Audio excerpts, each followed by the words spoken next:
काय तुमच्या सांगायचा मुद्दा माझा हाच आहे की बाबांनो, ह्या सगळ्या गोष्टी जनहिताच्या, आवाम के विकास के लिए है।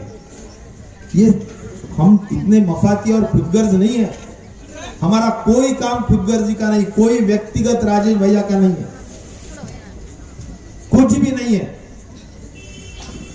इथं कारखाने सुद्धा आम्ही खासगी काढू शकलो असतो, सहकारी आहे, लोकांचे जनतेचे उत्तम भाव देत आहेत, हजारो पारितोषिक मिळवत आहेत। आपल्या सगळ्या संस्था लोकांच्यासाठी काम करतात, कुठलं स्वतःसाठी नाही।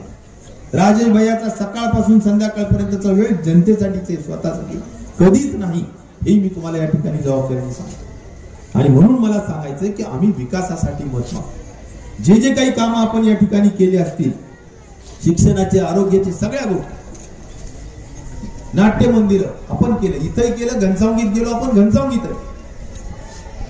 त्यामुळे सगळ्या पद्धतीचे विकासाचे काम आपण या ठिकाणी करत आलेलो आहे आणि त्यासाठीच आपली या ठिकाणी मतदान।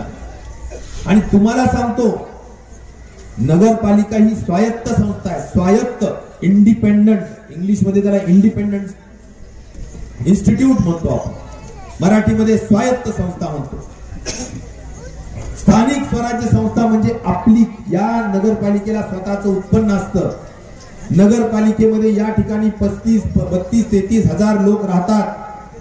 त्या लोकसंख्येप्रमाणे निधी देणं, पैसे देणं शासनाला, कुठलंही सरकार असेल तरी त्यांना क्रमप्राप्त असतं, कंपल्सरी असतं, कायद्यानुसार द्यावंच लागतं।